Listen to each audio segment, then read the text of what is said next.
प्रिय विद्यार्थियों, मैं doctor Neelam Paliwal, government PG college Jhalawar. आप लोग राधा कमल मुखर्जी का मूल्यों का सोपान, संस्तरण, वर्गीकरण, मूल्यों की महत्ता, ये सब पढ़ रहे थे। आप लोग जान चुके कि याद हो गया होगा आपको कि मुखर्जी ने मूल्यों को दो भागों में बांटा, साध्य मूल्य और साधन मूल्य। उन्होंने साध्य मूल्यों को अमूर्त या लोकातीत कहा और साधन मूल्यों को विशिष्ट या अस्तित्वात्मक मूल्य कहा। उन्होंने कहा कि साध्य, अमूर्त या लोकातीत मूल्यों का संबंध समाज व व्यक्ति के जीवन के उच्चतम आदर्शों से होता है, जबकि साधन मूल्यों का संबंध अस्तित्वात्मक मूल्यों की पूर्ति के लिए होता है। यानी अस्तित्व बना रहेगा तभी हम कोई काम कर पाएंगे। फिर आपने जाना कि मूल्यों का सोपान उन्होंने 3 हिस्से बांटे। मूल्यों के 3 आयाम हैं: जैविक, सामाजिक तथा आध्यात्मिक। जैविक मूल्य स्वास्थ्य, जीवन निर्वाह, कुशलता, सुरक्षा आदि से संबंधित होते हैं। अर्थात सबसे पहला मानव का प्रश्न क्या है? जब मानव का जन्म होता है तो सबसे पहला उसका आवश्यकता है रोटी, कपड़ा और मकान से भी पहले उसकी आवश्यकता है उसको सुरक्षा मिलना। और ये सुरक्षा उन्हें कौन देगा? परिवार देगा।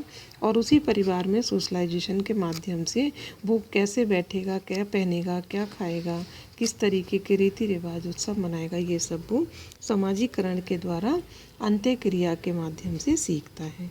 फिर दूसरा है सामाजिक। उनका संबंध संपत्ति, परिस्थिति, प्रेम तथा न्याय संबंधी से होता है।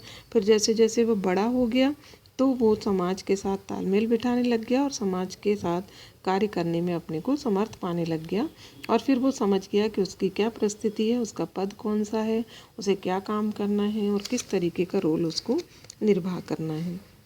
फिर तीसरे पे उन्होंने आध्यात्मिक लिया। उन्होंने कहा वो सर्वोच्च स्तर का मूल्य है क्योंकि इसकी विशेषता आत्मलोकातीत है।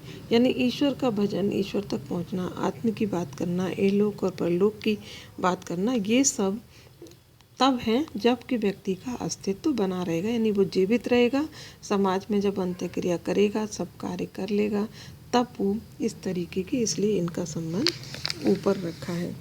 फिर मुखर्जी ने कई सारे हिस्से बांटे कि हमारे समाज या सामाजिक जीवन के विभिन्न पक्षों आर्थिक, धार्मिक, राजनीतिक, सांस्कृतिक, सामाजिक और नैतिक, उनसे मूल्यों का संबंध होता है और उन सब में एक प्रकार्यात्मक संबंध होता है जिसके कारण सामाजिक संबंधों का ताना बाना नहीं टूटता है और तालमेल की स्थिति रहती है। सामाजिक संबंधों का ताना बाना से यहाँ क्या तात्पर्य है?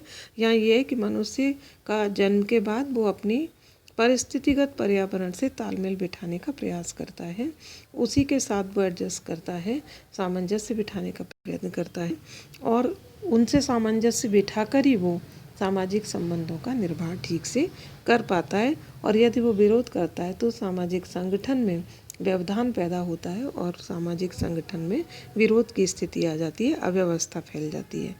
तो यहाँ उन्होंने बताया कि परिस्थितिगत स्तर पर प्राकृतिक साधनों के उपयोग संबंधी कुछ मूल्य हैं जिसके कारण परिस्थितिगत संतुलन संभव होता है। अभी जैसे बताया आपको कि सबसे पहले तो उसे क्या करना है, जहाँ वो विरोध तो बहुत बाद में आएगा, क्या गलत है क्या सही है इसकी धारणा भी, इसका आधार भी वो बहुत बाद में तय करेगा। सबसे पहले तो वो जैसा है, जैसा घर में सब लोग कर रहे होते हैं वैसे ही वो उनके अनुसार उनका अनुकरण करता है, चाहे वो गलती क्यों न हो। इससे परिस्थितिगत संतुलन बना। फिर आर्थिक स्तर पर समाज कल्याण, कीमत, आय का वितरण, वेतन, उचित जीवन स्तर। फिर जीवन स्तर का संबंध आ रहा है तो फिर वो जीवन स्तर सुधारने के लिए प्रयास भी कर सकता है। सामाजिक स्तर पर सामाजिक संगठन और व्यवस्था संबंधी मूल्य होती है। राजनीतिक मतलब सामाजिक, समाज में क्या करना है, समाज का संगठन बना रहे, समाज की व्यवस्था बनी रहे, उसके लिए जो मूल्य हैं उनकी पालना मानव करता है, हमारी संस्कृति में जो कुछ प्रचलन में होता है।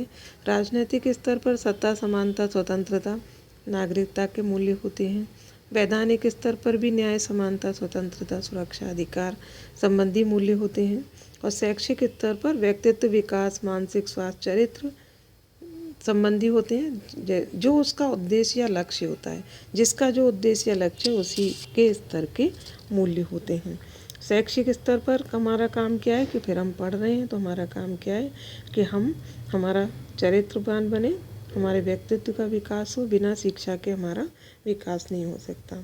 और फिर आगे वो कहते हैं कि बहुत नैतिक स्तर पर पारस्परिक आदान प्रदान, सहयोग, सहानुभूति, न्याय, प्रेम, ये सब ये सारे के सारे जो मूल्य हैं हम सब उनकी पालना करते हैं, और यदि हम नहीं करेंगे तो समाज अधिकारण बर्बर स्तर पर उतर आएगा। इसलिए सुसंस्कृत समाज का प्रथम और उच्च लक्षण उत्तम प्रकार के मूल्य हैं।